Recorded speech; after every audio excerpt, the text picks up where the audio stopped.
এবং সকলেই মন খুলে যে আপনারা কথা বলেছেন, এই জন্য আপনাদেরকে আবারও ধন্যবাদ জানিয়ে এবং সকলের ঈদের অগ্রিম শুভেচ্ছা। অনেকের যমুনা প্রথম তদন্ত রয়েছে। আসসালামু আলাইকুম স্যার, আমি মোহাম্মদ জালালউদ্দিন, অফিসার ইনচার্জ বাসাইল থানা। আসসালামু আলাইকুম sir, AVMS Doha BPM, officer incharge DB উত্তর, টাঙ্গাইল। ধন্যবাদ স্যার। চার্জ মধুপুর থানা। আসসালামু আলাইকুম স্যার, আমি Mohammad Rakibul Islam, officer incharge Ghatail. Officer incharge Doha. আসসালামু স্যার, আমি মোহাম্মদ শোয়েব খান, অফিসার ইনচার্জ বেলদা থানা, টাঙ্গাইল। আসসালামু আলাইকুম স্যার, আমার নাম দিলওয়ার হোসেন, আমি টিআই প্রশাসন, টাঙ্গাইল জেলা ট্রাফিক। আসসালামু আলাইকুম ওয়া রাহমাতুল্লাহি ওয়া বারাকাতুহু। আমি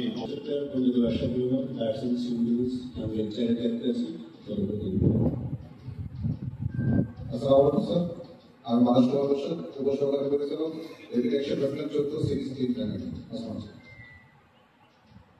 আসসালামু আলাইকুম স্যার, শুভ সকাল। আমি আব্দুল আলিম খান, সহকারী পরিচালক, টাঙ্গাইল সার্কেল, টাঙ্গাইল।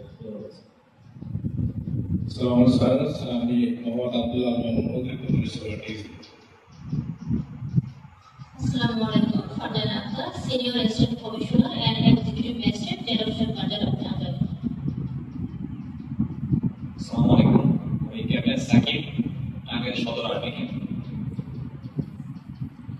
আসসালামু আলাইকুম, আমি মোহাম্মদ মিজানুর রহমান, পুলিশ সুপার, টাঙ্গাইল। তো আমি আজকের এই আলোচনা সভায়, এটি একটি মত বিনিময় সভা বলা যেতে পারে। এই মত বিনিময় সভায় উপস্থিত সকলকে টাঙ্গাইল জেলা পুলিশের পক্ষ থেকে শুভেচ্ছা জানাচ্ছি।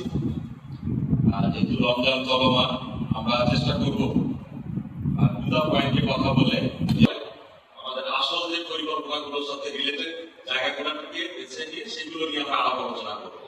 যেহেতু সিএম সাধনা মাস, আমরা সর্বোচ্চ চেষ্টা করব যত দ্রুত সম্ভব আমাদের সমস্যাগুলোকে আইডেন্টিফাই করে কিভাবে সমাধানের পথে আগে এগোনো যায়। তো আমি এখন আমাদের একটা ভিডিও প্রেজেন্টেশন আছে, ভিডিও সহ প্রেজেন্টেশনের জন্য আমাদের ট্রাফিককে অনুরোধ জানাচ্ছি। আসসালামু আলাইকুম, আমি রাশেদ খানের কাছে কাজ করি জাতীয় জনৈক সকালের সভাপতি। আসসালামু আলাইকুম, আমি মোহাম্মদ মাসুদুল হক, কাজ করি জেলা বিশ্ববিদ্যালয়ের সম্পাদক, টাঙ্গাইল সমাজ। আসসালামু আলাইকুম, আমি বশির রহমান, আমি কাজ করি জাতীয় জনৈক সাথী সভাপতি। আসসালামু আলাইকুম, আমি মোহাম্মদ হারিস আলম, টিআই সহকারী ডিএসপি। আমাদের ট্রাফিক কর্পোরেশনের সামনে ঢুকেন। সেক্রেটারি মালিক সমিতি। আসসালামু আলাইকুম, আমি টাঙ্গাইল জেলা ট্রাফিক ইউনিয়নের সভাপতি মোহাম্মদ বালা মিয়া। আমার খন্দকারী কলেজ, আমি সাবেক সভাপতি, টাঙ্গাইল জেলা বাস মালিক সমিতি। গত 26 তারিখ থেকে আমাদের মেয়াদ উন্নীত হয়ে গেছে। আমাদের নির্বাচন প্রক্রিয়া চলতেছে, কিন্তু হাইকোর্টের একটা নির্দেশে আপাতত স্থগিত। Executive engineer, roads and highways department, Tangail. আসসালামু আলাইকুম, আমি মোহাম্মদ রবিউল ইসলাম, অতিরিক্ত পুলিশ সুপার, প্রশাসন ও অর্থ, টাঙ্গাইল জেলা। যেটা চালু হয়ে যাবে তখন এই ব্যারিকেড গুলো সরিয়ে এই মুখকে রাখতে হবে, যাতে হলো এই দিক থেকে গাড়িগুলো আবার এসে যানজটের সৃষ্টি না করে। এই নির্মাণাধীন ব্রিজ, এই প্রত্যেকটা ব্রিজই এরকম অবস্থায় আছে। তো এই ব্রিজ গুলা হলো ঈদের আগেই হলো দ্রুত কাজ সম্পন্ন করতে হবে এবং রাস্তার দুই পাশের শোল্ডার গুলা ঈদের আগেই হলো মেরামত করতে হবে। অসংখ্য সংযোগ রাস্তা আছে যেগুলা হলো মূল রাস্তা, যে কাজ চলতেছে